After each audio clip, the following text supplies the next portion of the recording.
देखिए, हमार नाम है प्रशांत किशोर। हम नेता ना हई, हम मंत्री विधायक ना हई, हम तो मुखिया सरपंच भी ना हई। बिहार के एगो साधारण परिवार के लड़का हैं। संकल्प ले ले बानी कि पूरा बिहार में गांव, शहर, कस्बा, देहात पैदल चल के जाए। वोट नहीं मांगो, पैदल चले के संकल्प ले ले बानी। 175 दिन से पैदल चलतानी। सुबह से चले शुरू करीला आ सांझ के जहाँ पहुंचल जाई ओजे रुकल जाई आ काल फिर ओजा से चले शुरू कर जाई। पूरा बिहार करे में अभी कम से कम 1-1.5 वर्ष और चले पड़ी। भाई सोचत हो कब ये भाई आदमी पैदल काहे चलता। वोट हम वैसे मांगत नहीं की और कोनो कामो ना करी।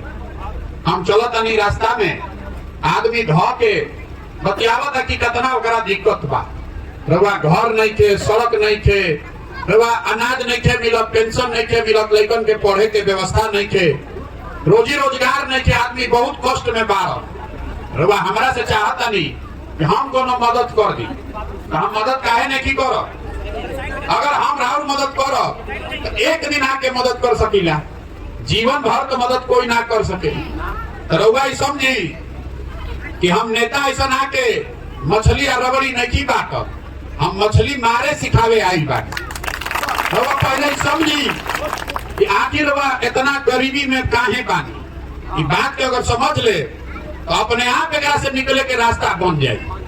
देखी, आज से रवा गरीब नहीं की, राव परेशानी आज से नहीं थे। 40-50 वर्ष पहले भी रवा यही दशा में रही। जब रवा लड़का हो तब अतने परेशान रही। जो लड़का रहे जवान हो गई, जवान आदमी बूढ़ हो गई, मजदूरी करत करत, मेहनत करत करत, लेकिन जिंदगी सुधरत नहीं के। काहे नहीं के सुधरत, हम रवा को बतावे आइल बा। दुनिया भर में आदमी के बतावल गइल बा कि गरीबी से निकले के 3 गो रास्ता बा। एकरा के ध्यान से सुन के समझी। गरीबी से निकलने का 3 ही रास्ता है। पहला रास्ता है पढ़ाई। अगर राउर लड़का, राउर बच्चा पढ़ लिख जाई तो पढ़ लिख के अगर नौकरी मिल जाओ तो राउर गरीबी खत्म हो सकेला। लेकिन मान ली कि जरा पढ़ाई नहीं थे, दूसरा रास्ता बरवा बिजुन जमीन होके, खेती अगर रवा करे के साधन होके तो खेती करके आगे बढ़ सकता नहीं। आज जरा बिजुन दोनों नहीं थे, ओकरा बिजुन अगर पैसा होके, पूंजी होके तो दुकान दौरी करके कोनो रोजी रोजगार करके आगे बढ़ सकता। तो जितना आदमी एजा बालन, जितना आदमी बिहार में बा, उनमें ज्यादातर आदमी के पास ये तीनों में एको चीज नहीं थे। राउर लड़का पढ़े जब आवता तो पढ़े तो कोनो व्यवस्था नहीं थे। स्कूल में आइल, फिलुआ वाला खिचड़ी खा के घरे चल गई।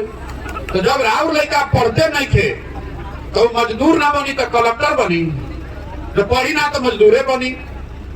तो मान ली भैया पढ़े से क्या हुई, हम खेती करके आगे बढ़ती, और वह खेती से काहे नहीं की आगे बढ़त।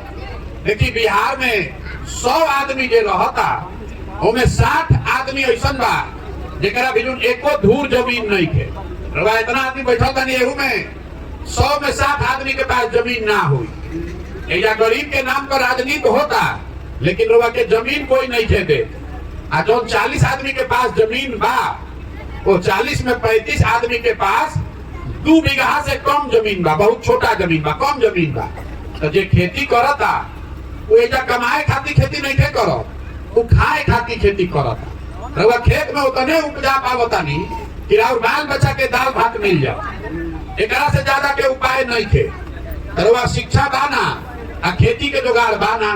तो तीसरा रास्ता रवा के बताइनी है पूंजी। पैसा होके तो 5 गो भैंसे खरीद के अपन काम चला लेती, पैसा रही तो मुर्गी फार्म खोल लेती, मछली पाल लेती, पैसा रही तो कहीं दुकान दौरी कर लेती। तो बिहार में हर आदमी के औसत आमदनी बा 35,000 रुपया साल भर में। तो जो 35,000 रुपया साल में कमाता तो मैं उठाई का, बचाई का, कहाँ से व्यापार करी। तो रवा बिजुन शिक्षा बाना, खेती बाना और पैसा है नहीं थे, तो रवा गरीबी से निकलब कैसे। कतनो रवा मेहनत कर ली, कोई के वोट दे दी, कोई सरकार आ जाओ राउर दशा ना सुधर सके। जब तक यहाँ के लोगों के, बच्चों के पढ़ने का व्यवस्था नहीं बनाया जाएगा, जब तक खेती के आमदनी वाला खेती ना बनावल जाये और जब तक सबके हाथ में पूंजी ना दियाई तब तक बिहार से गरीबी ना दूर हो। तो अब हमरा के 1 मिनट में समझावता नहीं कि राव की दुर्दशा काहे बा। एगो सवाल अभी पूछो, सबके सुन के जवाब देवे के बाद, सबके बोले के बाद मुंह से। बिहार में और कुछ होके चाहे ना, इतना तो सबके बुझाता कि लड़कन के पढ़े के व्यवस्था होके के चाहिए कि ना। फिर से सोच के बताएं, गलती मत बोलो। और कुछ होके चाहे ना, गरीब से गरीब के आप लड़का के बच्चा के पढ़े के व्यवस्था होके के चाहिए ना। सब कोई कहलस अभी कि लड़कन के पढ़े के व्यवस्था होके के चाहिए।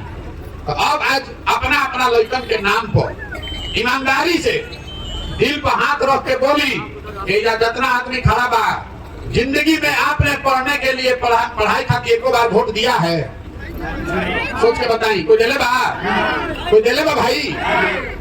यही से ही दुर्दशा बा। अभी रोबा कहनी है कि रोबा मालूम बा कि अगर लड़का पढ़ जाए तो हमारी स्थिति सुधरी, लेकिन रोबा पढ़े को वोट नहीं की दे तो जौन ताला खोले के बाद चाबी रोबा लगेबे ना करब तो ताला खोली कैसे? लेकिन बिहार में आदमी के सब बात पता बा। एजा के आदमी बुर्बक नहीं थे। रवा मालूम बा कि एजा कितना चोरी भ्रष्टाचार बा। रवा मालूम बा कि एजा पढ़ाई नहीं थे। रवा मालूम बा कि एजा रोजगार नहीं थे। लेकिन जहिया वोट देवे रवा जाता नहीं, वो दिन रवा पढ़ाई पर रोजगार पर वोट नहीं दे।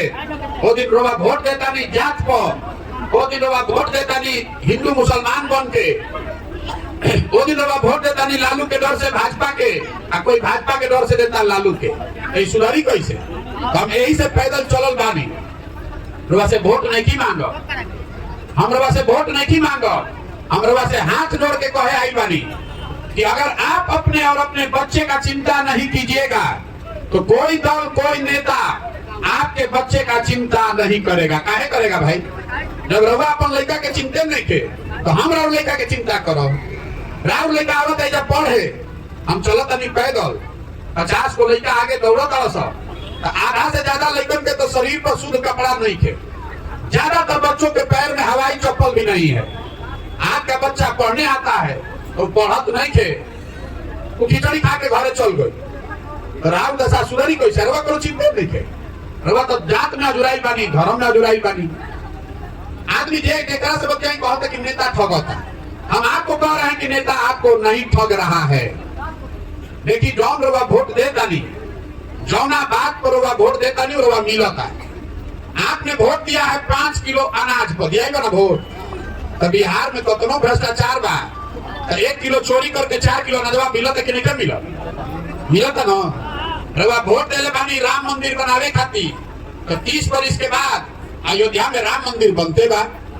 रवा वोट देता नहीं जात पर, तो और कुछ होके चाहे ना, बिहार भर में जात के चर्चा होते बा। रवा वोट देता नहीं मोदी जी के 56 इंच के सीना देख के, तो और कुछ होके चाहे ना, मोदी जी के सीना रोज लगते बा फूलल। जब आप वोट अपने बच्चे के पढ़ाई के लिए, रोजगार के लिए दे नहीं रहे हैं, तो राव लड़का के पढ़ाई या रोजगार हो ही कैसे? देखिए जितना आदमी बानी जा, कोई ऐसा घर नहीं के देकर जवान समान बहरी जाके मजदूरी नहीं के करो। घरे घर से जौना लड़का के रुआ पेट काट काट के पाल पोस के बड़ा करो तनी 20 बरिस 22 बरिस का लड़का हो गई तो ट्रेन में भेड़ बकरी के तरह आदमी भर के जाता मजदूरी करे। एक बार और जवान सवान घर के लड़का चल के बहरी मजदूरी करे तो साल में एक बार आवता कोई छठ उठ में तो 20 दिन रुआ मुंह देखे के मिलता, ना तो सालों भर रुआ भेंट नहीं खे। वो जो आदमी अगर बीमार पड़ जाओ तो छटपटा के रह जाए, ओकरा से भेंट ना हो सके। वो जो आदमी 12-12 घंटा काम करता राव घर के जवान आदमी बड़ा बड़ा शहर में छोटा छोटा कमरा में रह रहा है, 4 को 5 को आदमी रहता, 12 घंटा अपन हार गलावता कि घरे 6,000-8,000 रुपया भेजी के हमारे बाल बच्चा खाओ। और रउआ से पूछा था नहीं कि वोट काहे देता नहीं, रउआ कहता नहीं कि भैया कुल गौवा में देते रहम तो हमू दे देनी है। अरे राव लड़का राव सवांग रउआ घर के जवान लड़का अपन हार गलावता और रउआ वोट ऐसा ही दे देता नहीं, और ऐसा ही दे दे तो रउआ ना भोगो तो हम भोगो।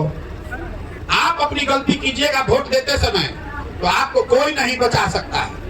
बाबा साहब अम्बेडकर ने, गांधी जी ने आपको अधिकार दिया है।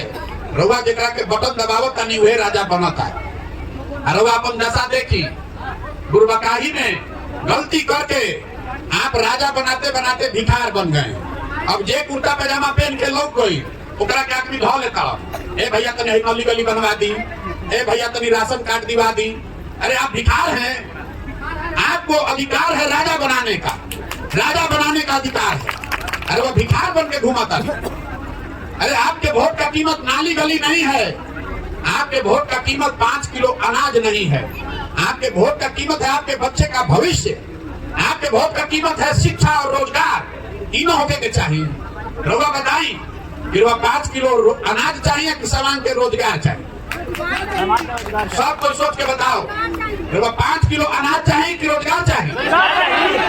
रोजगार चाहिए ना, तब आप वोट दे 5 किलो अनाज को, तो वोट कोना पर पड़े के चाहिए? रोजगार पर पड़े के चाहिए ना। तो संकल्प पत्नी ले ली, बाकी चीज आप अपने आप सुधर जाएगा। जौना चीज पर वह वोट दे वो अपने आप बन जाए। राम मंदिर के नाम को वोट देनी, राम मंदिर बनो तो कि नहीं बनो? अपना लड़कन के पढ़े खातिर वोट दे तो अपने आप पढ़ाई के व्यवस्था हो। ये समझावे आई बानी, समझ में आवे तो बहुत अच्छा, और ना समझ में आवे तो ये जाति धर्म नाली गली 5 किलो अनाज पर उलझल रही। लेकिन अगर उलझल रहो तो अपने बच्चों के भविष्य के लिए आप ही जिम्मेवार होइएगा।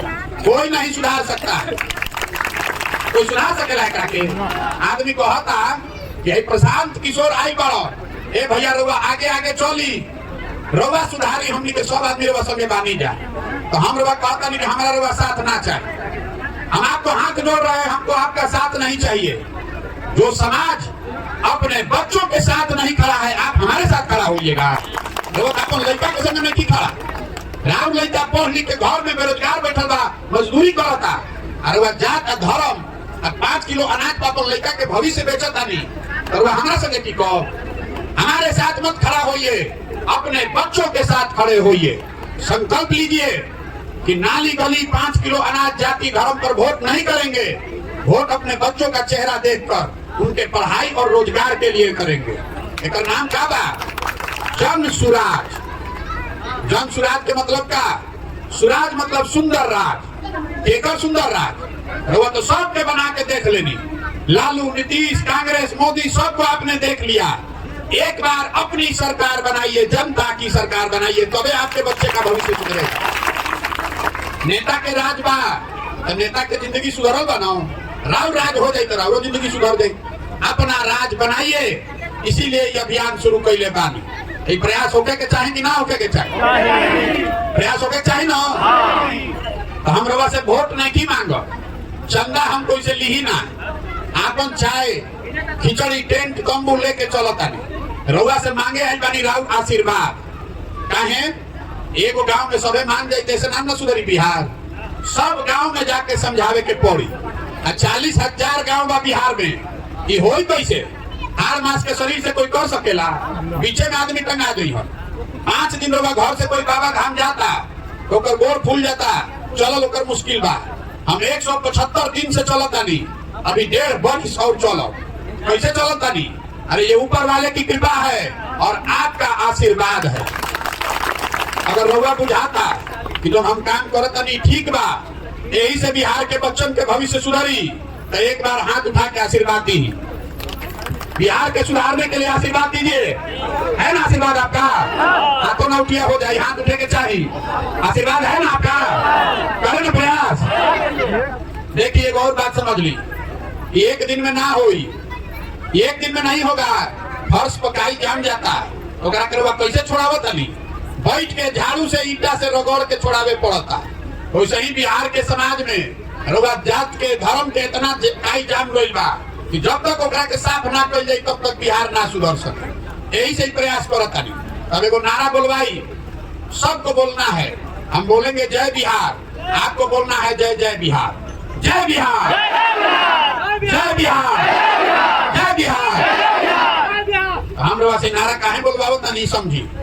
हमनी के लड़का बिहार से जाता सन बाहरी पढ़े, कोई मजदूरी करे जाता तो जेकरे मन होता वह करिया देता, 2 थप्पड़ मार देता।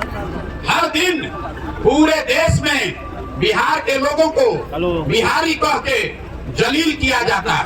बिहारी मतलब पूर्वक, बिहारी मतलब अनपढ़, बिहारी मतलब बेवकूफ। अरे हम सब आदमी बेवकूफ बनी जा, हम लोग बेवकूफ नहीं हैं। यहाँ के नेताओं ने हम लोग को बेवकूफ बना दिया। अरे तो ज्ञान की भूमि है बिहार, देवताओं को भी बिहार में आकर ज्ञान मिला है। एक बार आप जग जाइएगा, अपने बच्चों के लिए संकल्प लीजिए कि बिहार में इतनी अच्छी व्यवस्था बनाएंगे कि हमनी के लड़कन के पढ़ाई या रोजगार खातिर कहीं दुनिया में ना जाए पड़ी। ये संकल्प लीजिए, तभी बिहार सुधरेगा। आ ना तो हमनी के लड़का बहरी दई हसन, जेकरे मन होई हुए 2 थप्पड़ मारी आ गाली दी। तो बदले के चाहे कि ना बदले के चाहे, बताए बदलना चाहिए कि नहीं बदलना चाहिए? हमनी के मोदी जी के वोट दिले बानी जा, आ मोदी जी फैक्ट्री लगावत गुजरात में, गुजरात के आदमी बन गए फैक्ट्री के मालिक। आ हमनी के जितैले बानी जा 40 में 39 को MP, आ हमनी के लड़का बन गए फैक्ट्री में मजदूर। हमनी के आंखें नहीं के खुलल। तो बदलना चाहिए कि नहीं बदलना चाहिए? बदलना चाहिए कि नहीं बदलना चाहिए? बोलिए। बिहार के लड़का पूरा भारत में घूम के मजदूरी करे खातिर पैदा भइल बानी जा, हमनी के सबके मजदूरी करे खातिर पैदा भइल बानी जा। तो जन स्वराज का एक संकल्प याद रखिए, एकरा के याद रखो, जिस दिन आपकी सरकार बन गई, जन स्वराज आ गया, उसमें साल भर के अंदर नाली गली बनी चाहे ना, रुआ अनाज मिली चाहे ना, साल भर के अंदर जितना आदमी बहरी जाके मजदूरी कर रहा बा, आ जौन लेके जब बेरोजगार बैठल बाड़न, सब खातिर 10 से 15 हजार रुपया के रोजगार के व्यवस्था ही कइल जाए। होके के चाहिए ना, होना चाहिए ना भाई, हाथ उठा के बताइए, होना चाहिए ना? हमने कहा अनाज चाहिए कि रोजगार? फिर से बताएं, रोजगार चाहिए ना? जाति चाहिए कि बच्चों का पढ़ाई चाहिए? पढ़ाई चाहिए ना? याद रखिए, अपने याद रखो तो बिहार सुधारे के जिम्मा हमार बा ना। अगर सुधारी तो हमार गर्दन पकड़ ले, खाली पढ़ाई है रोजगार को वोट दी, देवे के बाद